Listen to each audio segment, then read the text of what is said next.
요한복음 14장, 15장, 16장은 예수님께서 마지막으로 제자들에게 주신 사적인 교훈이라고 말씀드렸어요. 자, 14장은 위로의 말씀으로, 15장은 교훈의 말씀으로, 16장은 확증의 말씀으로 그렇게 구분할 수 있다는 것도 말씀드린 바가 있습니다. 요한복음 15장의 말씀 가운데는 내가 참 포도나무요라는 유명한 예수님의 교훈의 말씀이 있어요. 자, 요한복음은 전체적으로 예수님께서 나는 무엇이다 라는 그런 표현이 7번 나온다는 말씀을 드렸습니다. 이 본서의 목적이 예수님의 신성을 밝히는 것인데 예수님의 신성을 밝히는 한 방법으로서 이것이 사용되고 있다는 것도 말씀드렸습니다. 왜냐하면 나는 무엇이다. 에고 에임이라는 말은 영어로 말하면 I am이라는 말인데 이 말은 바로 구약에 나오는 여호와라는 이름의 뜻입니다. 자, 여호와라는 이름의 뜻이 나는 스스로 존재하는 자니라 입니다. 에고 에임이 바로 그것이 하나님의 이름입니다. 그러니까 예수님께서는 나는 무엇이다 할 때에 그것은 여호와, 즉 그의 신성을 표시하는 그런 말이 됩니다. 자, 요한복음 전체에 이런 표현이 7번 나오는데 6장 35절에 나는 생명의 떡이라고 했습니다. 8장 12절에는 나는 세상의 빛이라고 했고 10장 17절에는 나는 양의 문이라고 했습니다. 자, 10장 11절에 나는 선한 목자라고 했고 11장 25절에는 나는 부활이요 생명이라고 했고 14장 6절에는 나는 길이요 진리요 생명이라고 했습니다. 이제 마지막으로 15장 1절에 내가 참 포도나무라고 하셨는데 이것은 자세히 보면 전부 다 신성을 가리키고 있습니다. 참된 하나님만이 생명의 떡이고 참된 하나님만이 세상의 빛이 되시고 문이 되시고 선한 목자가 되시며 부활이요 생명이 되시고 길이 되시고 진리가 되시고 그리고 포도나무가 되십니다. 이 포도나무 역시 예수 그리스도의 신성을 표시하는 한 표현이 될 수가 있습니다. 오늘은 내가 참 포도나무요 라는 이 말씀을 통해서 이것이 우리에게 주는 교훈의 말씀이 무엇이고 포도나무와 가지의 관계에 있어서 신앙생활의 중요한 요소가 무엇인가를 같이 묵상해 보려고 합니다. 먼저 1장에서 6절까지의 말씀은 거룩한 영적인 교제의 생활을 말하고 있죠. 내가 참 포도나무요 내 아버지는 용부라 또 너희는 가지라. 그러니까 우리 모든 성도는 그 나무에 붙어있는 가지입니다. 포도나무와 그 가지의 관계는 무엇인가? 바로 영교, 거룩한 교제의 관계를 말합니다. 나무라는 것은 뿌리에서 수분을 흡수해서 줄기를 통해서 잎까지 운반해 주고 있죠. 그 다음에 잎에서 만들어 놓은 여러 가지 요소, 엽록체에서 만든 전분 같은 것을 옮겨다 놓고 있습니다. 이래서 나무라는 것은 가만히 서 있는 것처럼 보이지만 사실은 그런 것이 아니고 그 속에 아주 분주하게 올라가고 내려가고 하는 그런 교통이 있어요. 이런 교통을 통해서 나무가 살고 가지도 살고 뿌리도 삽니다. 우리가 얼핏 볼 때에 뿌리가 나무를 지탱하고 있고 뿌리가 없이는 잎이 다 말라 죽어버리고 마는 것으로 그렇게 알고 있습니다마는 뿌리가 없어지고 만다면 뿌리가 잘려버린 나무라는 것은 시간 문제이지 꽃장 잎이 말라 죽고 말 것입니다. 그러면 뿌리만 그 잎에 수분과 양분을 주고 있는 것인가? 그것은 아니라는 거예요.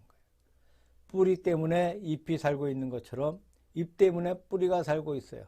만약에 나무의 잎을 모조리 다 뜯어버리면 또 그 다음에 잎이 나오겠죠. 또 뜯고 자꾸 뜯어버리면 마지막에 그 나무가 죽어버려요. 뿌리도 썩어버립니다. 뿌리가 흡수하는 그 물이 나무 줄기를 통해서 올라가서 잎을 통해 발산이 되죠. 이렇게 발산해 주어야 뿌리가 사는 것이지 발산해 주지 못하면 뿌리가 지탱해 주지 못하는 사실을 볼 수가 있습니다. 우리 사람의 몸의 실체를 보면 그렇지 않습니까? 사람의 몸이라는 것은 여러 가지 지체들로 이루어져 있고 여러 가지 조직들로 구성되어 있어요. 그 모든 몸의 구조가 하나도 제 홀로 있는 것이 없습니다. 전부가 다 연결되어 있어. 뼈와 살들이 연결되어 있고 그 살 속에는 혈관이 있고 신경계통이며 몸속에 있는 모든 것이 아주 긴밀하게 연결되고 있습니다. 눈은 보고 손은 만지고 다리는 걸어가고 입은 먹고 말하는데 눈과 다리가 관계가 있고 손과 다리가 관계가 있고 입과 눈이 관계가 있고 전부가 서로 관계가 있어. 서로 도와주고 서로 도움을 받는 피차 간의 교류를 통해서 우리의 신체가 비로소 유지될 수가 있다는 겁니다. 그러나 한 부분을 절단해버리고 만다면 한 부분이 교통을 하지 못하면 즉시 그 부분이 마를 뿐더러 다른 부분에까지 영향을 미쳐가는 것을 우리가 볼 수가 있습니다. 아기가 땅 위에 태어나기 전에 어머니의 태 속에 있을 때 그 아기는 그 태반에 붙어 있어요. 탯줄을 통해서 자기의 필요한 것을 어머니의 몸에서 섭취해드리고 그 다음에 내게 필요치 않는 것은 그 탯줄을 통해서 어머니 몸으로 유출시켜 보내버립니다. 그래서 아기가 깨끗하게 뱃속에서 한 280일 동안 성장해서 나중에 땅 위에 나올 수가 있는 것이죠. 그 어머니의 태반과 더불어 연결되고 있는 탯줄을 잘라버리고 말 것 같으면 그 아이는 당장 죽고 말 것이 아니겠습니까? 부단히 흡수하고 부단히 토해내고 이 두 가지가 필요해. 우리가 한 도시를 보아도 알 수가 있어요. 이 동해시와 같은 한 도시를 보면 이 도시의 사방에서 어부들이 바다에서 고기를 잡아오면 아침마다 또 밤마다 굉장한 물량이 들어오고 다른 도시로 나가고 있습니다. 트럭에 실려서 들어오고 혹은 기차에 실려서 들어오고 나가고 그저 여러 가지 방법을 통해서 이 물량이 이 도시를 향해서 들어오고 나가고 있습니다. 식량이 들어오고 간식이 들어오고 의류가 들어오고 기타 모든 필요한 것이 끝없이 들어오고 있어. 그 다음에 끝없이 나가고 있다. 아침에 일찍이 청소부들이 청소를 해가지고 쓰레기차에 실어서 어디엔가 갖다 버려주고 있습니다. 들어오고 나가고 그 작업이 만약에 중단되어지고 만다면 이 도시는 곧장 썩어지고 부패해지고 아마 사람이 살 것이 못 되는 그런 도시가 되고 말 것입니다. 어느 목사님에게 들은 이야기입니다. 그분이 뉴욕시에 있을 때에 어떤 곳에 가서 뉴욕시의 구조를 보여주는 단면도를 본 적이 있다는데 지상의 뉴욕만 늘 보아왔는데 지상에 굉장히 큰 빌딩이 많고 기차들이 많이 있고 교통이 편리한 가운데서 눈에 보이는 그것들만 보았는데 이 단면도를 보니까 지상의 도시만큼 물론 그렇게 크지 않지만 지하에 또 하나의 도시가 있다는 것을 보았다는 거예요. 자, 지하에도 굉장히 넓은 길이 있고 거기에 차들이 왔다 갔다 하면서 다니고 있었습니다. 거기에 하수도 시설이 있고 상수 시설이 있고 전기 시설이 있고 배수 시설이 있고 그 다음에 뉴욕 지하를 다니고 있는 지하철들이 있다는 거예요. 그것도 하나가 아니고 2중, 3중으로 다른 것들이 있는데 저 밑에까지 한참 내려가야 끝이 나옵니다. 이렇게 땅에서 굉장한 거리를 파고 들어가서 기차가 다니고 있는 그런 지하의 단면도를 보여주었다고 합니다. 그분이 하는 말이 이 지하의 유혹이 없더라면 지상의 유혹은 잠시도 버틸 수가 없다는 거예요. 지하의 유혹이 있기 때문에 여기에서 줄 것을 주고 거두어 갈 것을 거두어 가기 때문에 지상의 유혹이 존재할 수 있는 것이고 지하의 유혹이 없으면 지상의 유혹은 존재할 수 없다는 것이라고 했어요. 참 그렇겠다고 느꼈다고 합니다. 나무도 그렇고 사람도 그렇고 도시도 그렇고 모든 것이 그렇습니다. 교류하지 않고는 살지 못해. 우리 인간의 조상들이 아득한 그 옛날에 화폐도 없고 언어도 발달하지 못하고 가장 원시적인 그런 생활 속에 있을 때에 옛날 사람들은 문물 교환을 하였습니다. 물건을 가지고 와서 적당히 자기의 필요한 것을 가지고 가고 필요치 않는 것을 내어주고 피차간의 물건과 물건을 바꿔가면서 살던 아득한 그런 옛날의 유적을 볼 수가 있습니다. 사람은 이렇게 교제해야 사는 것이고 주고받아야 산다는 그런 말입니다. 우리의 신앙생활도 그래요. 이제 말씀드린 것처럼 나무를 말했고 인체를 말했고 도시를 말했습니다만 사람의 영혼도 그렇습니다. 우리의 영혼이 하나님과 더불어 거룩한 교제를 가져야 되고 또 동시에 사람과 거룩한 교제를 가져야 됩니다. 이 교제가 없어지면 사람의 영혼은 잔절되어 버리고 말라지고 맙니다. 이 교제의 요소가 무엇입니까? 내게 필요한 것을 흡수하는 것이 교제의 첫 번째 요소입니다. 육체를 두고 말하자면 양식을 먹고 깨끗한 산소를 호흡하고 또 물을 마십니다. 이와 같이 내게 필요한 것을 내가 흡수하는 것이 교제의 한 가지 요소이고 그 다음에 내 몸에 생겨나는 여러 가지 찌꺼기들, 가스들, 탄산가스들 이것들을 토해내 주어야 우리가 살아갑니다. 새 것을 받아들이고 나쁜 것을 내주는 이 두 가지가 바로 교제의 요소다라고 말할 수가 있습니다. 우리 영혼의 교제도 그렇습니다. 하나님 앞에 오늘날 우리에게 일용할 양식을 주옵시고 라고 기도하면서 날마다 하나님께로부터 새로운 은혜를 받아야 합니다. 우리가 과거에 받은 바 그 은혜를 가지고서 과거의 추억 속에서만 살지를 못해요.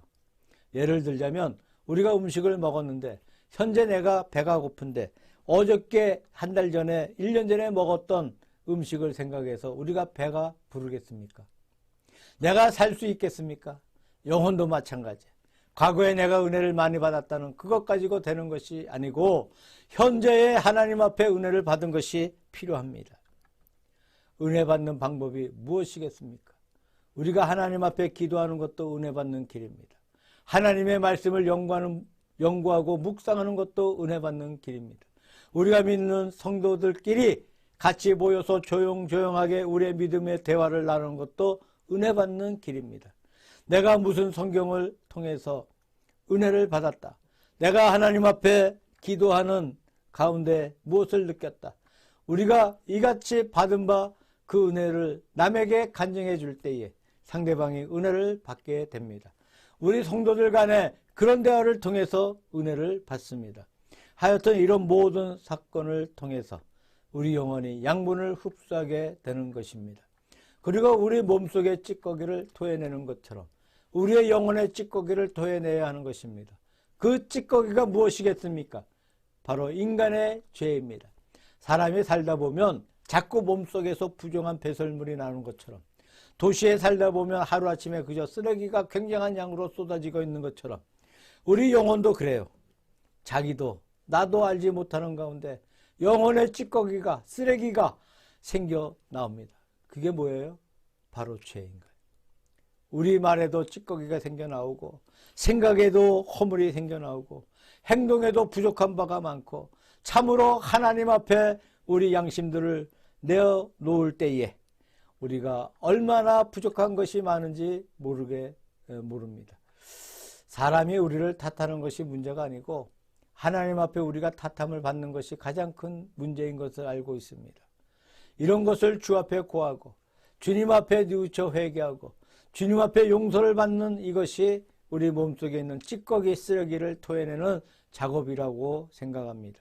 그래서 이 영적인 교제 생활의 중요성을 여기에 말하고 있습니다. 내가 포도나무요. 라는 이 말씀은 영적 교제 생활의 거룩한 상태를 가리켜 말하고 있는 것입니다. 그 다음에 8절 말씀을 보니까 너희가 과실을 많이 맺으면 내 아버지께서 영광을 받을 것이요 라는 말씀이 기록되어 있습니다. 이 포도나무 비유 가운데 중요한 것은 결실이에요. 포도나무는 그 목재가 좋아서 목재 때문에 키우는 나무가 아닙니다.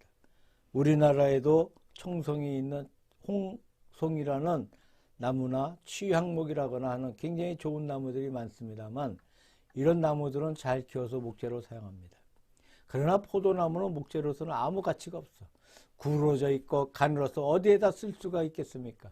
아무짝에 쓸 것이 없어요. 포도나무 가지는 열매를 맺지 못하면 말라서 불에 던져지는 것밖에 사용 용도가 없습니다. 하등에 아름답지가 않아.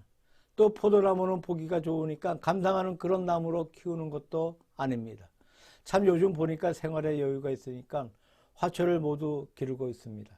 굉장히 아름다운 꽃들이 많이 있습니다. 아름다운 잎을 가진 그런 초목들이 얼마나 많은지 모릅니다.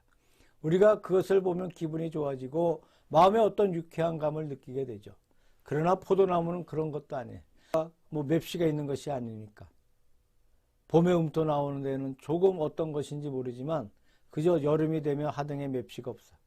보기가 별로 좋지가 않아. 이런 목재로 쓰는 것도 아니고 아름다운 것을 감상하는 관상수로 쓰는 것도 아닙니다. 오직 포도나무의 용도는 열매를 맺는 데 있어요. 열매를 맺기 때문에 포도나무가 필요합니다. 또 열매를 잘 맺는 포도나무가 우수한 나무가 되는 것입니다. 포도송이를 자세히 보면 이제 늦은 여름이 되고 가을이 되면 우리 한국에도 요즘 포도를 많이 재배하고 있습니다만 탐스럽게 알이 꽉 배겨 있는 것을 볼 때 놀랍지 아니할 수가 없어요. 어떻게 저렇게 많은 알들이 저렇게 많이 밀집을 해서 저렇게 탐스럽게 있고 있는 것인가. 참 대단히 그 열매가 좋다고 느껴지지 아니할 수가 없습니다. 나무도 목재도 가치가 없지만 보기에도 가치가 없지만 열매만은 탐스러운 것이 포도나무예요. 우리 성도들은 남보기에 아름답게 보이는 것, 그것이 좋은 것이 아니라 하나님 앞에 참으로 열매를 많이 맺는 그것이 필요한 줄로 생각합니다. 이 열매는 제가 생각하기에는 두 가지가 있다고 생각합니다. 하나는 우리의 됨됨이가 하나님 앞에 열매가 됩니다. 갈라디아서 5장 22절 이하에 보니까 유명한 성령의 9가지 열매가 기록되어 있습니다. 이 성령의 열매라는 것은 사랑과 희락과 화평과 인내와 자비와 양성과 충성과 온유와 절제라는 9가지의 열매를 가리킵니다. 이런 열매가 우리에게 가득 차 있으면 남이 우리를 볼 때 참 보기에 아름답습니다. 사람의 됨됨이가 좋습니다. 사랑이 넘치는 사람이고 화목이 넘치는 사람이요, 절제가 넘치는 사람이고 양순한 사람이고 자비로운 사람으로 사람 보기에 참 좋다는 이야기입니다. 자기의 됨됨이가 아름답게 되는 것, 성도답게 되는 것이 첫째 열매입니다. 그래서 사람들이 볼 때 참 귀한 사람으로 보는 것입니다. 복음을 통해서 우리 자신들이 귀하게 되는 것이 하나님 앞에 열매를 맺는 것이라고 생각합니다. 두 번째 열매는 우리의 하는 일이 남에게 열매가 된다는 거예요. 우리가 단순히 남보기 아름답게 보이는 것이 아니라 무엇인가가 이를 남겨야 되겠습니다. 남에게 선행을 해서 남을 도와주었다거나 남이 어려울 때 위로해 주었다거나 우리의 무슨 착한 행실들이 우리 믿는 성도들의 좋은 열매가 된다고 믿습니다. 또 우리가 복음을 전도해서 한 사람 두 사람 주 앞에 인도해내면 우리 신앙의 아름다운 열매가 됩니다. 이와 같이 우리가 하는 모든 일이 하나님 앞에 열매가 된다고 믿습니다. 오늘 본문 말씀 가운데 보니까 가시를 많이 맺으면 내 아버지께서 영광을 받을 것이요 라고는 그런 말씀이 있어요. 저 가수원에 가보면 열매를 많이 맺는 사과나무가 있고 열매를 맺지 않는 사과나무가 있습니다. 어떤 나무는 이상하게 해마다 열매를 잘 맺지를 않아. 아무리 거름을 많이 주고 아무리 손질을 해주어도 열매를 맺지 않는 것이 있고 또 어떤 나무는 열매를 잘 맺는 나무가 있다는 얘기를 들어보았어요. 자, 기회가 주어지면 가을에 사과밭에 한번 가보시기 바랍니다. 열매를 맺는 나무와 맺지 않는 나무가 있어요. 사실 우리가 나무에게 말을 못 들어보지만 나무 자체를 위해서는 열매를 맺는 나무보다 맺지 않는 나무가 더 보기에 좋습니다. 열매가 없으니까 싱싱하게 가지가 뻗어 있고 힘차게 보입니다. 열매를 많이 맺은 나무는 참 무겁게 보여. 어린아이가 많은 어머니처럼 그저 사방에 열매가 달려 가지고 밑에 장대를 가지고 받쳐놓고 위에도 줄을 가지고 메워주는 그저 온 나무에 열매가 가득 차 있습니다. 그러면 그 가지가 못 견뎌서 가지가 다 굽어져 있고 이것을 버쳐주고 하는 것을 보면 왠지 나무가 고생을 하고 있다는 그런 감을 느끼게 됩니다. 그러나 사과밭에 있는 열매를 맺지 않는 나무는 주인이 1년 참아보고 2년 참아보고 3년 참아볼 것입니다. 누가복음의 비유에 있습니다만 주인이여 금년에도 그대로 두소서. 내가 두릅하고 거름을 줄이니 이후에 만일 실과가 열면 이오니와 그렇지 않으면 찍어 버리소서. 자, 누가복음 13장 8절에서 9절 말씀입니다. 열매 맺지 않는 나무는 보기에는 싱싱하고 좋지만 열매를 안 맺는다면 1년 참고 2년 참고 그 다음에 잘라버려요. 왜 땅을 허비하겠습니까? 그 주인이 자기의 노동을 거기에 허비할 이유가 없어요. 잘라서 없애버리고 맙니다. 그러나 열매를 맺는 나무는 가꾸어서 열매를 더 많이 맺게 합니다. 주인이 참 그 나무를 사랑하고 좋아하고 기뻐하고 또 그 나무를 더 가꾸어서 열매를 더 많이 맺게 해주신다고 그렇게 말씀하고 있어요. 우리가 열매를 많이 맺는 것은 첫째, 내 자신의 행복보다도 하나님 앞에 기쁨이 된다는 거예요. 아버지께서 영광을 받을 것이요. 하나님께서 열매를 많이 맺는 사람을 통해서 영광을 받으시고 기뻐하시고 좋아하십니다. 하나님께서 영광을 받으신다면 우리 자신들도 결국은 복을 받게 되는 것이죠. 결국은 오래 유지할 수가 있고 더 많은 축복을 받고 더 많이 하나님의 보살핌을 받게 된다는 겁니다. 열매를 맺지 아니하면 하나님께서 참고 계시겠지만 언젠가는 찍어서 심판하고 말 것입니다. 이와 같이 포도나무의 생명은 결실인데 열매가 맺는데 있다는 겁니다. 포도나무가 결실하지 아니하면 아무런 존재의 가치가 없습니다. 우리 믿는 성도들은 무엇인가가 열매를 많이 맺어야 된다고 생각됩니다. 오늘 우리 한국교회에서는 열매를 많이 맺고 있는 좋은 착한 성도들이 많이 있어요. 그러나 가끔 무언가 잘못된 사람들이 자꾸 나타납니다. 이것 때문에 하나님의 영광이 가려지고 교회의 이름이 더럽히고 많은 그런 것을 종종 우리가 보게 됩니다. 그럴 때 마음이 괴롭기 짝이 없어요. 우리 하나님 앞에 그런 괴로움을 드린다거나 마음 아픔을 드려서는 안 된 줄로 생각합니다. 아름다운 열매를 많이 맺음으로 내 아버지께서 영광을 받으시게 해야겠습니다. 하나님 앞에 영광을 돌릴 수 있는 열매를 많이 맺는 것이 포도나무의 가장 중요한 특성인 것을 기억해야 되겠습니다. 그 다음에 11절의 마지막 말씀 가운데 보니까 내가 이것을 너에게 이루면 내 기쁨이 너의 안에 있어 너의 기쁨을 충만하게 하려 함이니라는 그런 말씀이 기록되어 있습니다. 결국은 아버지께서 기뻐하실 뿐만 아니라 그 나무 자체인 성도들에게도 주님의 기쁨을 충만하게 하려 함이라는 말씀입니다. 이 말씀은 포도한 사실을 가리키고 있는 줄로 생각됩니다. 요한복음 10장에도 그런 말이 있어요. 양으로 생명을 얻게 하고 더 풍성히 얻게 하려는 것이라. 예수님께서 5,000명의 군중을 먹이실 때에도 빌립은 200데나리온의 떡을 사서 조금씩 주어도 마지막에 가면 부족할 것이라고 말했어요. 조금씩 주고도 또 부족하고 이것이 인간의 세계.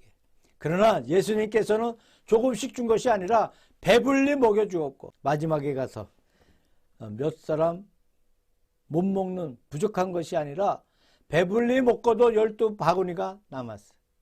자, 하나님의 세계는 풍성한 세계인 줄로 믿습니다. 하나님께서 우리에게 주실 때는 먹고 남도록 풍성하게 주시는 것이 하나님의 은혜의 세계라고 믿습니다. 하나님의 포도원에 있던 그 모든 나무들이 열매를 많이 맺어서 생명을 받고 또 받고 그 속에서 하나님의 기쁨이 충만하게 차고 넘치게 해주실 것입니다. 우리 생명에는 두 가지가 있어요. 빈약한 생명이 있고 풍성한 생명이 있습니다. 빈약한 생명도 생명은 생명이에요. 살고 있기는 분명히 살고 있어. 빈약한 생명은 예를 들면 병치를 밤낮으로 하고 기동을 못하고 살아있기는 살아있습니다.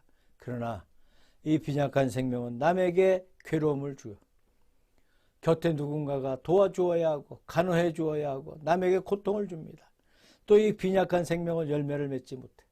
그와 반대로 싱싱하고 힘찬 생명, 발랄한 생명, 이 생명은 남을 도와줘 생명의 열매를 많이 맺습니다.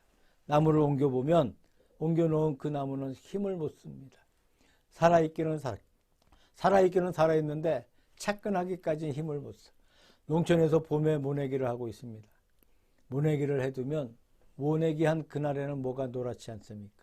한 2, 3일 가면 차근이 되고 싱싱하게 아주 힘차게 뻗어 나가는 모습을 볼 수가 있어요.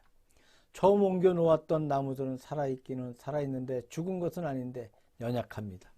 빈약한 생명이 그 다음에 차근이 되면 강한 생명이 나와 풍성한 생명이 됩니다. 열매라는 것은 그 생명이 풍성할 때 비로소 거기에서 열매를 맺습니다.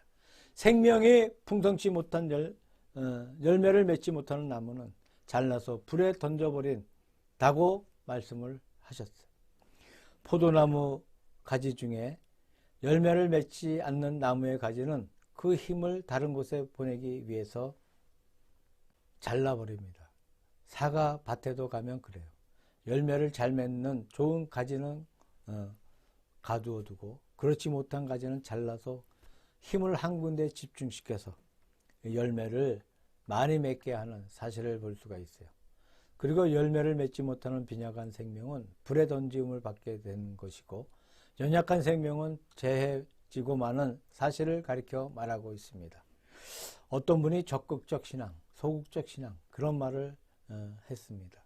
어느 목사님의 이야기인데 한 번은 저 전라도 전주에 있는 어느 고등학교에 가서 이 학생 부흥회를 인도한 적이 있었다고 합니다.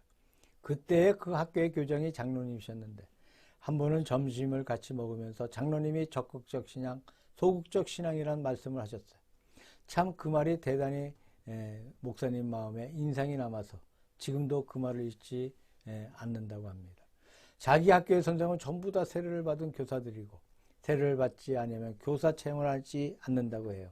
그런데 그 장로님이 이야기 가운데 한 번은 자기 아는 목사님이 특별 추천을 해서 보내가지고 사람 하나를 보내왔는데 그 내용에 말하기를 이 사람은 우리 교회 나온 지 8년이 되었지만 8년이 되었는데 어떻게 해서 그만 기회를 잃어버려가지고 세례를 받지 않고 이번에 장로님의 학교에 취직하기 위해서 세례를 받아야 한다고 해서 내가 임시로 세례를 주었습니다. 세례 주어서 보냈으니까 잘 받아주십시오 하는 그런 특정의 편지를 받았다고 합니다. 그 장로님은 목사님께는 미안하지만 그 사람을 거절해 버렸어요. 그렇게 말한 후에 설명하는데 참 재미가 있었어요. 장로님의 말씀에 의하면 학생들에게 전도를 하고 그들을 주 앞에 인도하는 데에는 학교의 전문적인 교목이 있기는 하지만 교목의 말보다는 일반 평교사의 말이 더 힘이 있다고 합니다. 목사님들이 말을 하면 목사니까 저렇게 말한다. 그렇게 접어놓고 들으니까 효과가 없다고 합니다. 그러나 국어 선생이라거나 영어 선생이라거나 수학 선생이 또 음악 선생이 일반 다른 교사가 자기 과목을 가르치다가 한마디 한마디 어떤 기회에 학생들에게 믿음의 말을 해주면 아주 깊이 학생들 머리에 각인이 된다고 합니다. 그런데 그 다음에 장로님이 하시는 말씀이 그렇게 가르치다가 학생들에게 한 번씩 믿음을 전해줄 수 있는 교사가 되려면 적극적인 믿음을 가져야 되지 않겠습니까? 자기 자신의 믿음이 소극적인 사람은 그런 말을 못해요. 적극적인 믿음을 가진 사람은 기회가 있으면 그런 말을 안 하고는 못 견디니까 아이들에게 신앙의 말을 합니다. 그러나 믿음이 약한 사람이나 소극적인 믿음을 가진 사람은 평생 가보았자 그런 말 한마디 못해. 목사님 생각해 보십시오. 8년 동안 교회를 다녀놓고 세례도 안 받고 있다가 이제 기독교 학교에 취직하기 위해서 임시 세례를 받는 그분이 적극적인 신앙자이겠습니까? 소극적인 신앙자이겠습니까? 내가 아무리 보아도 그 사람이 적극적으로 믿지 않았다고 생각합니다. 그래서 그 사람을 거절했습니다. 저는 그 말을 듣고 참 그렇겠다 하고 마음 가운데 감동을 받았어요. 사리가 반듯하니까 그것을 반박할 여지가 도무지 없었다는 이야기입니다. 적극적인 신자, 그분이 풍성한 생명을 가진 신자입니다. 내 아버지의 사랑이 그 속에서 충만한 사람입니다. 이런 적극적인 믿음을 가진 사람들이 신앙의 열매를 맺게 됩니다. 남에게 믿음을 간증합니다. 기회 있을 때마다 남을 인도하려고 애를 씁니다. 복음의 빛을 드러낼 수 있다고 믿습니다. 이것이 싱싱하고 생명이 넘쳐나는 포도나무입니다. 시편 52편 8절에 보니까 오직 나는 하나님의 집에 있는 푸른 감람나무 같음이요. 그런 말씀이 있어요. 구약 성서에 보면 포도원이라는 것은 이스라엘 민족을 가리키고 있습니다. 이사야 5장에는 땅을 파서 돌을 제하여 극산품 포도나무를 심었도다. 그 중에 망대를 세웠고 그 안에 술틀을 팠었도다. 좋은 포도나무 열매를 맺기를 바랬더니 들포도를 맺었도다 라는 말씀이 있습니다. 이스라엘 백성을 가리켜 말하는 것이죠. 애굽에서 이스라엘 백성을 끌어내서 가나안 땅에 정착시켜주고 적과 꿀이 흐르는 땅, 기름진 땅에 그들을 세워주었고 사방에 바다와 사막이 있어가지고 산울타리처럼 그들을 보호해주고 있었습니다. 망대를 세웠다는 것은 선지자들을 보내서 그들을 경고해 주었다는 말씀입니다. 이렇게 해주고서 하나님께서 알뜰하게 보살펴 주어서 좋은 열매 맺기를 기다렸는데 맺은 것은 좋은 열매가 아니고 들포도였다는 그런 말씀이 기록되어 있습니다. 우리는 하나님의 포도원에 있는 싱싱한 포도나무들이에요. 나는 하나님의 집에 있는 뜰에 있는 푸른 감람나무입니다. 하나님의 성전 앞에 아름다운 나무가 서 있는데 싱싱한 그런 감람나무가 서 있습니다. 나는 그런 감람나무와 같습니다. 우리 다 같이 하나님의 교회에 서 있는 싱싱한 포도나무가 되기를 바랍니다. 이제 말씀드린 바 주와 더불어 거룩한 영교가 활발하게 이루어져서 우리의 생명이 싱싱하고 힘있게 되기를 바랍니다. 우리가 많은 열매를 맺어서 하나님 앞에 영광이 되기를 바랍니다. 그리고 우리의 생활이 언제나 풍성한 생명 속에 살면서 복음을 전도하고 남에게 거룩한 복음의 빛을 빛낼 수 있는 여호와의 뜰에 있는 푸른 감람나무, 푸른 포도나무가 되시기를 우리 주 예수 그리스도의 이름으로 축원합니다.